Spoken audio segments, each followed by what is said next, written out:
May client na naman pong bumisita sa ating salon. Kung mapapansin nyo, yung hair status ni client is nanggaling siya sa bleach at medyo manipis na yung hair strand niya. Bali dito nga pala, ang pinagawa sa amin ni client is color plus miracle treatment. Dahil nagsasawa na nga kasi siya sa bleach hair, kaya naisipan niya na ipadarken ito sa amin. At sa ganitong klase ng hair status nga po pala ay kailangan natin ingatan dahil galing po ito sa bleach. Kaya naman dito sinimulan ko ng i-hair color yung hair ni client. Bali dito nagmix lang po ako ng 2.0 at 3.0. Dahil alam nyo na mga B, pag bleach hair talaga, ang hirap din talagang talaban ng mga dark color. Kahit nakulayan natin sila ng super dark, ay minsan nagla-light din talaga siya. In other words, ang hirap din talagang burahin ng bleach hair color. Bali dito nga pala, binabad ko lang yung hair ni client at umabot lamang po ako ng 45 minutes after 1 hour. Ikita nyo naman the moment na ma-apply nyo yung hair color sa hair ni client kung magiging visible ba yung hair colorant na in-apply nyo. At pag nakita nyo na nga na visible na yung hair colorant na in-apply nyo, ay maaari nyo na din pong banlawan yung hair ng clients nyo. At nang makita ko nga visible na yung hair colorant kay client, ay binanlawan ko na din kagad yung kanyang hair at dito nga ay binoblow dry ko na siya. And regarding naman po sa pag-blow dry, wala din pong required heat. Mas mainit po, mas mabilis pong matuyo. Much better nga po pala kung hahawiin nyo ng kamay or daliri yung mga hair ng mga client nyo habang binoblow dry sila, at the same time, i-shake nyo po yung blower para hindi po mapaso yung anit ng mga clients nyo. Yan sa mga technique para mas mabilis matuyo yung hair ng mga client nyo while na binoblow dry nyo sila. Nang matapos ko nga ma-blow dry yung hair ni client, nag-proceed naman kami sa pag-apply po ng miracle treatment. Alam nyo na, pag nag-hair colorant talaga kayo, ay kailangan nyo talagang applyan ng treatment yung hair ng mga client nyo para hindi sila mag-dry or mag-damage. Sa pag-apply nga po pala ng miracle treatment, kailangan half inch away from the scalp, at kung mapansin nyo kanina, nag-spray water ako sa anit ni client bago ko siya applyan ng miracle treatment. It's better din kung layer by layer or section by section ng pag-apply to make it sure na lahat ng hair strand is maa-applyan. At sundan nyo lang po yung proseso ko ng pag-apply the moment na gagamit po kayo, especially ng miracle treatment. Ang miracle treatment nga po pala ang dahilan kung bakit po nagtitrend yung ibang mga videos namin, at the same time kung bakit po namin na-achieve yung magandang hair. Nga pala, share ko lang sa inyo, simula nung ginamit namin yung product na to ay dumami talaga yung mga customer namin. At the same time, as a hairdresser ay napakadami ko din natulungan ng mga kapwa hairdresser na mga problema nila ay mga damage hair, bleach hair,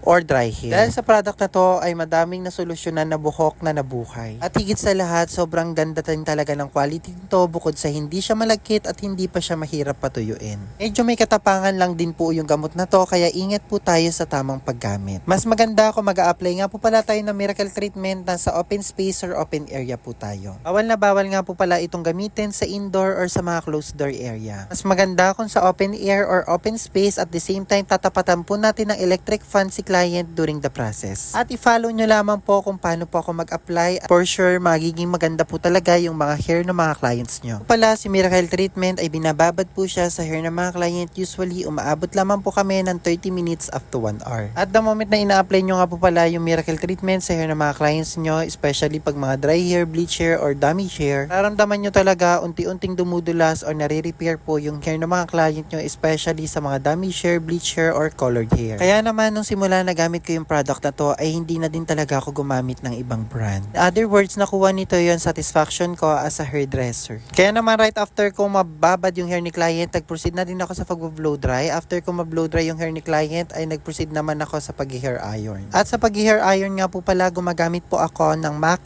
Hair Iron. Since bleach hair nga yung hair ni client, kaya gumamit lamang po ako dito ng 410 degree Fahrenheit. Regarding naman po sa tamang paggamit po ng hair iron or heat temperature, lagi po natin idedepende ito sa hair strand ng mga clients natin. Pag nakikita nyo kumikintab yung hair ng mga client nyo habang pinaplantya nyo sila, ibig sabihin po nun, nasa tamang heat temperature po kayo. Pag nadadry or natutusta naman yung hair ng mga client nyo while na pinaplantya nyo yung mga hair nila, ibig sabihin po nun, overheat temperature po ang gamit nyo at kailangan nyo pong babaan. Make sure lang din na layer by layer or maninipis lang din yung pagsasection nyo para maganda talaga yung pagkakaplantya or maganda din talaga yung pagkakalapat ng hair. At ito na nga po pala yung naging final result ng hair ng client namin after ko siya ma-color plus miracle treatment. At kung mapapansin nyo, very close to ribbon talaga yung hair ni client, yung pinaka-final result. Napaka-soft, shiny, still bouncy. Yan naman po sa lahat ng client na gusto din magpagawa sa aming mismong salon, maaari po kayo mag-chat or mag-PM sa aming mismong page, Linik Happy Salon and Spa, Mariveles, Bataan. Diyan nyo po makikita yung prices ng services po namin at the same time yung exact location po namin. Make sure na mag-PM or mag-chat po muna kayo the moment na pupunta kayo sa aming mismong salon. Para naman po sa lahat na nagtatanong regarding po sa mga products na ginagamit namin sa hair ng mga clients namin, don't worry mga B, maaari nyo po siyang ma-avail through TikTok and Shopee. Kung mapanood nyo man po ito sa akin TikTok account, ilalagay ko na lang po yung link ng product sa Yellow Basket. Kung mapanood nyo man po ito sa akin personal account or sa aming mismong page, ilalagay ko na lang po yung link ng product sa comment section or caption. Or pwede nyo nga din po pala akong i-PM para may add ko po kayo sa ating official GC. Make sure lang din mga B, the moment na mag-avail po kayo ng product ay manood din po kayo ng mga sample tutorial video kung paano po siya gamitin. Or pwede nyo din po ako i-PM para ma-send ko sa inyo yung proper procedure, proper application at safety guidelines. Kaya naman kung hairdresser ka, salon owner ka, or future hairdresser ka, and if you're still looking for the best product, itry mo tong ginagamit namin B, for sure hindi ka mapapahiya sa mga clients mo. At again, share ko lang ulit sa inyo na ito yung dahilan kung bakit kami dinadayo ng mga clients na nanggagaling pa sa ibang bansa. At the same time kung bakit namin na-achieve yung mala commercial na hair. At ito nga yung mga iilan sa mga sample hair creation or hair transformation na ginagawa namin. Yan naman kung na-inspired ka or natuwa ka sa mga sample hair creation or hair transformation namin, huwag mo naman akong kalimutan na i-follow at syempre share mo na din yung video to. Thank you so much for watching.